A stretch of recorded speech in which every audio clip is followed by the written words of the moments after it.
September 21st might not look good for Daniel Dubois if he doesn't improve on his defense, and if he wants to make the fight longer, he might need to implement Floyd Mayweather shoulder roll defense. If he wants to swing, go. Let's go now.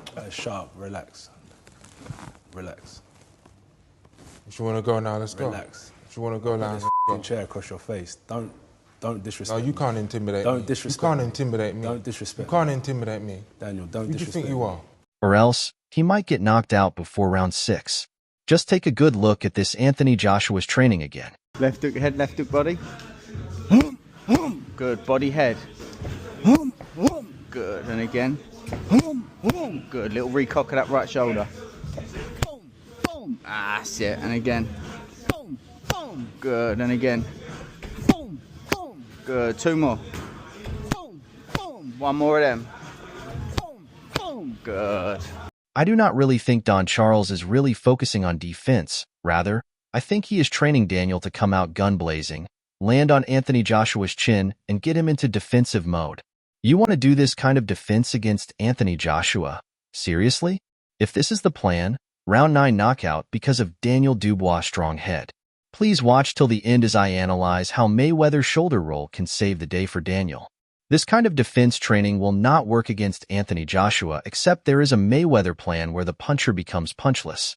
Yes, Dubois is not Francis Ngannou, but I bet you Francis Ngannou could clip the Daniel Dubois that was receiving loads of punch from Filip Hrgovic. I mean, take a good look again on his punching bag work.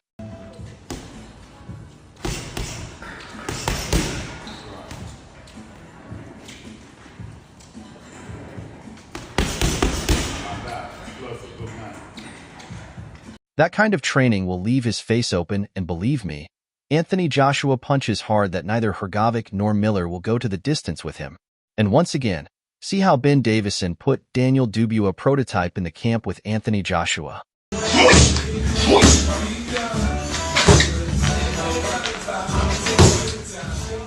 So, Frank Warren saying this. In trouble. The jab is the key to this fight. In this fight, jab is not the key, but defense, and it is the uncommon one in the heavyweight division. The shoulder roll defense of Floyd Mayweather, let me break it down. When you talk about Daniel Dubois, the first thing that comes to mind is his power. Dubois is an explosive puncher with a knockout ratio that shows he's a serious threat to anyone in the heavyweight division. However, power alone isn't enough when you're up against someone like Anthony Joshua. Joshua has experience, power of his own, and a skill set that Dubois has yet to face at the same level. To stand a chance against Joshua, Dubois needs more than just his power. He needs a defensive strategy that can nullify Joshua's offense. This is where Mayweather's legendary shoulder roll defense comes into play. The shoulder roll defense is known for being difficult to penetrate. It's a technique that not only blocks punches, but also allows a fighter to stay in position to counter. Floyd Mayweather used this technique masterfully throughout his career, avoiding damage while frustrating his opponents by making them miss and making them pay. Against Joshua, Dubois would benefit immensely from adopting this defense. Joshua is a calculated puncher, known for setting traps and unloading devastating combinations when he finds an opening. With the shoulder roll, Dubois could take away Joshua's best tools and force him to take more risks. Anthony Joshua is known for his combination of speed, power, and precision, but he's also been shown to struggle when his opponents can make him miss. Just look at his fights against Andy Ruiz Jr. in their first encounter, or his bout with Alexander Usyk. When Joshua's opponents disrupted his rhythm and made him think twice about letting his hands go, his output dropped. Dubois could capitalize on this hesitation by using the shoulder roll to make Joshua miss, and then counter with his powerful right hand. The shoulder roll isn't just about defense. It's about setting up counterattacks, and Dubois has the power to make those count. Another reason Dubois would benefit from the shoulder roll defense is stamina management.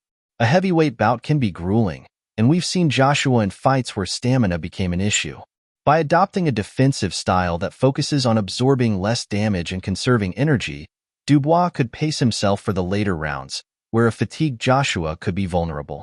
The shoulder roll allows a fighter to conserve energy by staying defensively sound without needing to constantly move around the ring or cover up in a high guard, which can drain a fighter's gas tank quickly. Dubois adopting the shoulder roll would add an unexpected wrinkle to his game plan. Most of Joshua's opponents come forward, hoping to trade punches or rely on a high guard to block his shots. But if Dubois surprises Joshua with a slick defensive technique like the shoulder roll, it could throw off Joshua's entire strategy. Joshua is a boxer who thrives when he can control the pace and range of a fight. The shoulder roll could disrupt that rhythm, forcing Joshua into unfamiliar territory where he has to adjust mid-fight, a situation we've seen him struggle with in the past. Now, let's consider what happens when Dubois shows defensive improvement, but not the shoulder roll. Suppose Dubois incorporates a more traditional defense, maybe a high guard combined with lateral movement, or even a peekaboo style. This still makes him harder to hit, but it may not be enough to completely shut down Joshua's offensive output. Joshua's team, including his trainers Ben Davison and Lee Wiley, would quickly adapt their strategy. They would instruct Joshua to focus on body shots, break through the high guard, or use feints to draw out Dubois and create openings. The role of Ben Davison cannot be underestimated. If Dubois comes in with a defense that Joshua has seen before, like a high guard, Joshua's team will guide him to break it down. They would likely advise Joshua to mix in jabs to the body, followed by quick combinations upstairs. This is what caught Francis Ngannou unaware. If you watch in my previous videos, I said Tyson Fury has been figured out. Lean on the body, throw people around and off the jab. This is why Alexander Usyk figured him out quickly. And this is why those fight with Usyk changed Anthony Joshua forever. I could bet it all that in a trilogy with Andy Ruiz, he would smoke him without any issue. Ben Davison and Lee Wiley have equipped him to mix it all, coupled with upper hands defense learned from Derek James. You might call Francis Ngannou a UFC fighter, but the left hooks he dropped Tyson Fury with was perfectly nullified by Anthony Joshua, using his hands to protect his head, something common in Errol Spence Jr. If Daniel Dubois isn't doing anything different in his defense, it is just hard to see him beat Anthony Joshua. Dubois' fighting style is tailor-made for AJ. If he comes out aggressive, Ben Davison would emphasize footwork, ensuring that Joshua uses angles to trap Dubois, leaving him less room to maneuver defensively. Without a nuanced defense like the shoulder roll, Dubois risks being outboxed by Joshua's tactical approach, which is built on quick adjustments and adapting to his opponent's style. A big factor to consider is how trainers approach the psychology of a fight. Joshua's corner, led by Ben Davison, will analyze Dubois' defensive work throughout the early rounds. If Dubois starts to use predictable defensive tactics, Joshua's team will urge him to become more aggressive, taking risks to penetrate the defense. This could leave Dubois vulnerable in the later rounds, especially if Joshua manages to break his guard or land body shots that slow him down. But with the shoulder roll, Dubois would not only avoid significant damage but also keep Joshua guessing, forcing his corner to rethink their game plan. Another important element is the element of surprise. If Dubois shows up with a traditional defense, Joshua's camp would likely expect that, having trained for weeks to exploit any defensive holes. However, if Dubois were to adopt the shoulder roll, a style uncommon in the heavyweight division, it would throw Joshua and his trainers off.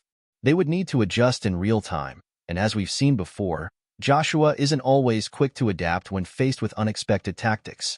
His first loss to Ruiz and his close fight with Usyk demonstrated that sudden changes can disrupt his momentum.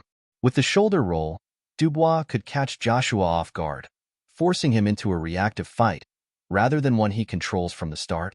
Daniel Dubois needs to expand his defensive repertoire to stand a real chance against Anthony Joshua. The shoulder roll defense would not only protect him from Joshua's powerful punches, but also frustrate Joshua's ability to control the fight. Without it, Joshua's trainers would quickly adapt and find ways to dismantle Dubois' more conventional defenses.